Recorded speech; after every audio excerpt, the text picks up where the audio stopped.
Hi, and welcome to the studio. I'm Kaidence Woods, and today we're here with Oak Mountain High School's own Miss Baker. How are you doing today, Miss Baker? I am doing well, Cadence. Thank I'm you. glad. I'm glad. I'm really excited to interview you today. I'm excited to be here.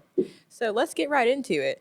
What would you say are some of your favorite chefs or cookbooks? Because you're the cooking teacher, so you probably have a lot of cookbooks.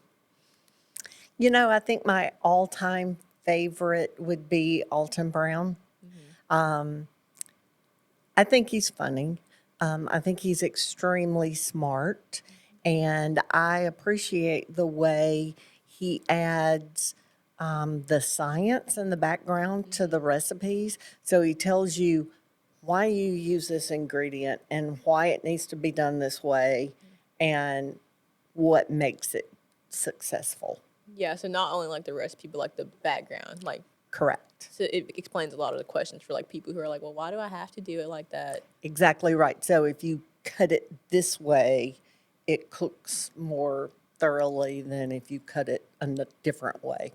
And the chemical balances with making cakes and stuff like that. Correct. Chemical reactions. Exactly. All right. Well, how did you become the food and nutrition teacher? What led you to Oak Mountain?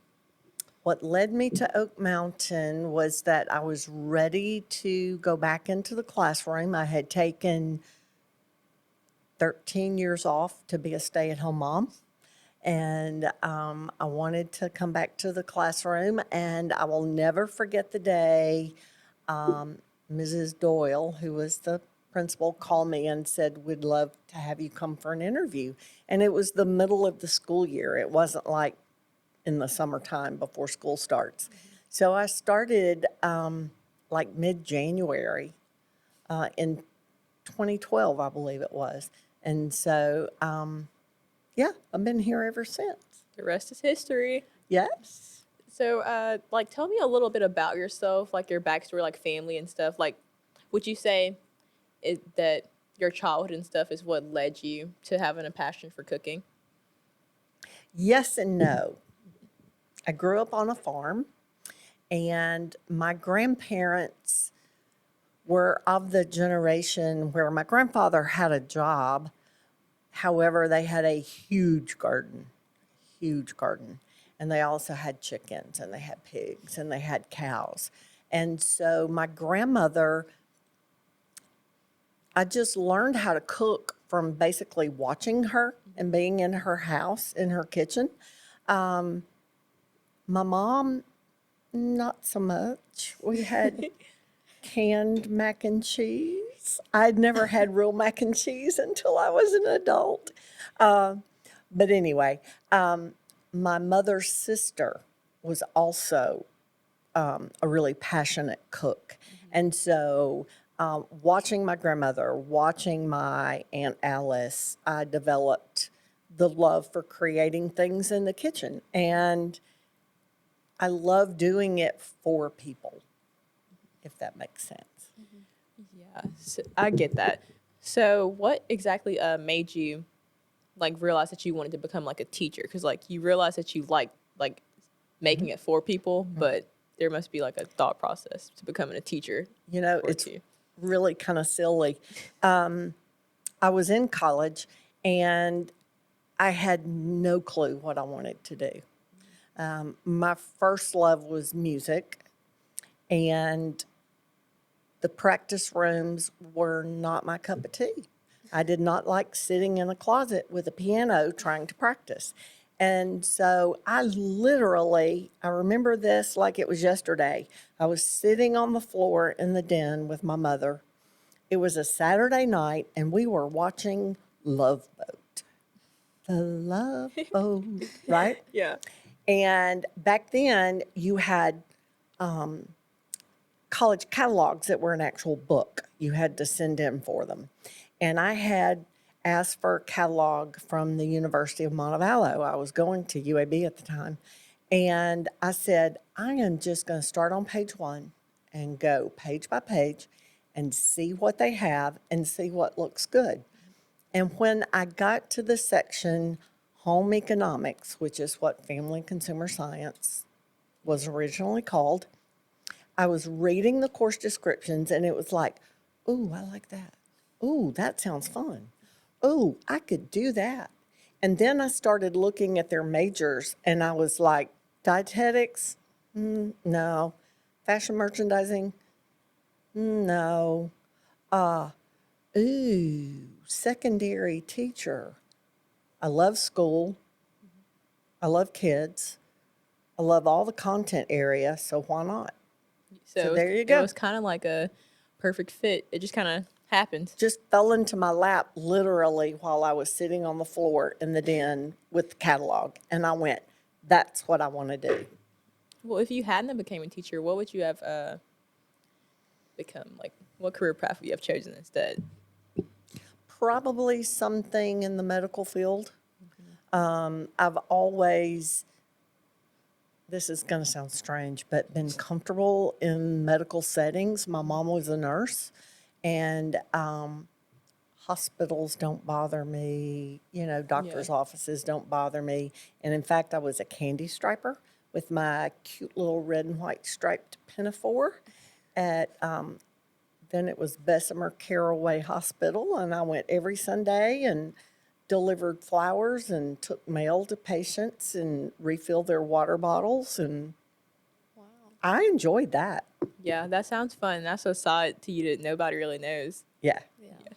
Interesting. Well, now we can get into the fun questions. Okay, let's go. So, what would you say are some of your favorite food dishes to make? Like, it doesn't have to be like your favorite food, just like making it. Cornbread. Yeah, you do talk about how you love cornbread and you have the recipe like down. I do. I don't have to measure. I just look at it, mix it up, and put it in the oven. And it's so good. Wow. Yeah, it was pretty good for our Thanksgiving dinner we had. Oh, that must have been so good. I wish I could have Oh, gone. it was. It was amazing. It was delicious. On the note of food, what would you say are some of your favorite foods? Because I know personally mine's probably like just anything that's chicken, really, like, and pasta. Oh, chicken Alfredo. I pasta. love that. Ooh, Alfredo, yes. Yes. Well, you know, the first thing that pops to mind is anything sweet. I have a sweet tooth, and I have no control over my sweet tooth. Probably anything that's a carb, Yeah. you know? Yeah. Anything that I don't need to eat. I have a really bad sweet tooth too. Like I don't crave like candy. I like bakery, like sweets and like pastries and stuff. It's so good. And cake. Oh, Don't yes. even get me started on Cream cake. cheese icing. That red velvet cake. Oh, Ooh. Y'all are making me hungry. I know. What would you say is one of your current favorite methods of cooking? Because I know it changes quite often. It does. I really have maybe two. I'm really starting to use the electric pressure cooker a lot, also known as the Instapot. It's so convenient and it really does a good job. And I'm also learning how to use the sous vide. And we did the mashed potatoes at home for Thanksgiving with the sous vide. I don't know if I told you about that. Yes. But yeah, you cook the potatoes right in the butter and the salt and pepper and throw a little rosemary in there, and it's It sounded pretty good. Like quite yummy. the mashed potatoes we had for the Thanksgiving dinner were pretty good. But like I just know these must have been like top tier. Well, yeah, because they don't come in contact with the water. They only come in contact with the butter and the cream and Yeah. the salt The and good pepper. stuff to have Yeah, the taste. Yes. All right, and looks like we're on our final question. So the question is, who was your favorite character from Medea or favorite scene, and why do you love that movie so much? Because you love that movie. I love Medea. Or as we say in the country, Medea. My favorite scene, I do believe, is where Medea drives her car in, she's in the drive-through and she's ordering breakfast. I don't remember if it's a biscuit or a chicken biscuit, but the girl behind the glass tells her, we're out of biscuits. And Medea is not going to take that. And she drives her car straight into the dining room of the restaurant. Yeah. And that is so funny. But I do love Uncle Joe. when hilarious. he makes fun of Medea, Yeah. you know, that's pretty funny too. I think my favorite scene was when she was at like Kmart or something. It was around the holidays. I'm not sure which movie it was. And the lady took her parking spot that she like got the forklift and like took her car and like moved it. Oh, that was the VW Bug, wasn't it? Yeah. Yes, I remember that. All I right. remember that. Well, thanks for letting us have you today, Miss Baker. Well, thank you for having me. I had fun. Thank you.